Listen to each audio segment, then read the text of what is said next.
Guajira y nos toca irnos de nuevo a la actividad que ya estamos haciendo. Señalaría, y le agradezco mucho al profesor Paul Krugman, Premio Nobel, su asistencia aquí. Este es un intento, en mi opinión, de irrumpir, digamos, dentro de los paradigmas que se han construido en el país, uno solo, la verdad sea dicha, alrededor del pensamiento económico y de la política pública económica. Aquí hay, vía medios de comunicación, vía facultades de economía, vía eventos, conferencias, etcétera, la construcción de un pensamiento único alrededor de la economía. Cuando yo estudié economía en el externado, años 77, 82, eso era imposible de pensar. Estudié en el externado de Colombia, era una universidad liberal, lo sigue siendo. Su facultad de economía tenía los mismos profesores de la Facultad de Economía de la Nacional. Mi director de tesis fue asesinado por las FARC después. Jesús Antonio Bejarano se llamaba, uno de los grandes economistas del país.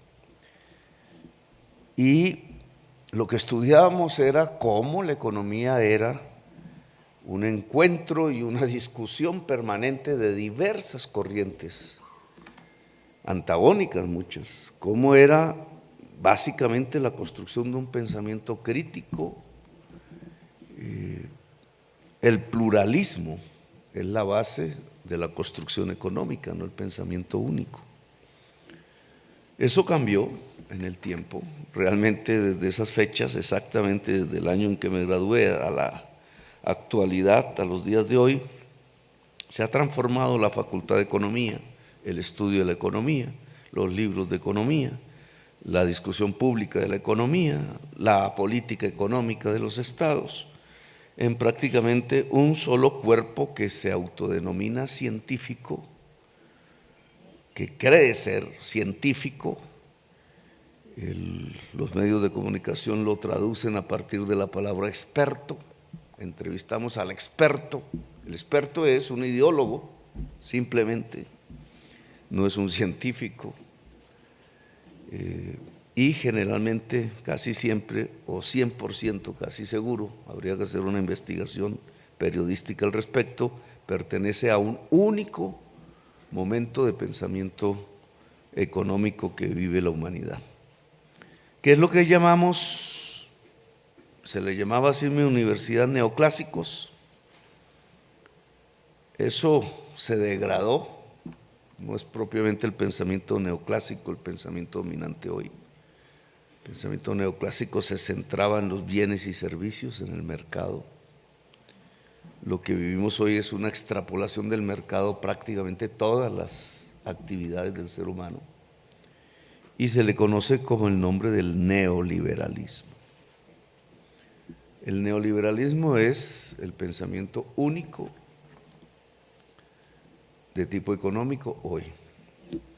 Ese pensamiento tiene un paradigma, no me voy a extender obviamente porque es el profesor el que debe dar la conferencia y me gustaría escuchar sus conceptos, pero ese pensamiento se basa en el teorema de Walras, un suizo neoclásico, que expuso a través de unas matemáticas muy elegantes cómo si se deja operar libremente el mercado, se alcanza el máximo de bienestar de una sociedad. Ese es básicamente el modelo. Por tanto, lo que debe hacer un presidente, un político, un congreso, etcétera, es dejar actuar libremente el mercado, porque de esa manera se alcanza la maximización del bienestar. Ese teorema se enfrenta hoy con una ruptura, con un desplome total a nivel mundial, a nivel global. Se derrumba el paradigma del pensamiento único económico edificado en estos 40 años. ¿Qué lo derrumba? Mi opinión personal. La crisis climática. Porque el mercado actuando libremente nos trajo a una circunstancia que vivimos hoy, en donde no es la maximización del bienestar lo que está al frente, sino es la extinción de la humanidad. Es decir, todo lo contrario. Todo lo contrario. No es que las matemáticas se hayan equivocado, es que las matemáticas no pueden sustituir la ciencia. Son un instrumento de la ciencia. Y ante el derrumbe del paradigma, entonces surge no solamente la necesidad imperiosa, humana, categórica, el imperativo categórico de superar la crisis climática, o si no perecemos, sino al lado de este enorme esfuerzo, aún poco evaluado, que tenemos que hacer en todo el planeta, cómo irrumpen nuevos pensamientos económicos o recuperamos antiguos que estaban escondidos, desvalorizados y que estaban planteando quizás lo que nos iba a ocurrir hoy, solo que no los escuchamos, bajo diversos intereses los ocultamos.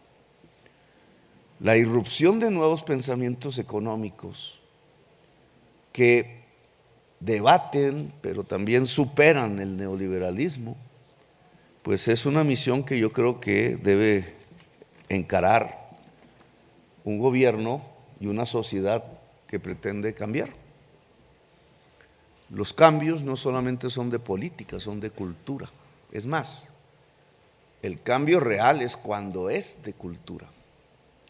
Y dentro de la cultura, el pensamiento académico, la teoría, el pensamiento científico, la discusión y el debate académico. Y creo que aquí en esta universidad bien vale la pena que empiece este gobierno, y le agradezco su papel organizador, César, a abrir escenarios del debate, a que la sociedad colombiana pueda acercarse a esta aventura del pensar que debe traernos faro y luz, como decían los franceses, de la diosa razón, sobre los caminos que hay que construir en el mundo actual. Hay dos premios Nobel que me gustaría un día enfrentar amablemente: Paul Krugman y Wilhelm Nordhaus. Nordhaus es el que un poquito antes del COVID publicó un libro, solo lo pude leer en francés, no sé si se publicó en español, que habla de la crisis climática desde el punto de vista neoliberal. Es un interesante acercamiento porque quizás con Nicolás Stern prácticamente no ha habido sino un silencio del pensamiento económico sobre la crisis climática. Y escribe ese libro, el premio Nobel, diciendo que no hay que tener mayor esfuerzo, que la crisis climática tendrá en la medida que África se enriquezca y que en eso que Hegel llamaba la falsa infinitud se puedan proyectar ad eternum, ad infinitum los índices de crecimiento del PIB, la riqueza misma de la humanidad superará la crisis climática, y puso un capítulo de la enfermedad en donde dice que los años de esperanza que se podrían perder, un indicador de la Organización Mundial de la Salud, en virtud de la crisis climática, son ínfimos. Al otro año estalló la crisis del COVID. Entonces aquí nos damos cuenta de cuánta distancia hay entre este pensamiento único que se ha vuelto dominante en los 40 años que hemos pasado y la realidad de la humanidad. Bueno, gracias César, y entonces le cedemos la palabra al doctor Paul Krugman. Muy amables.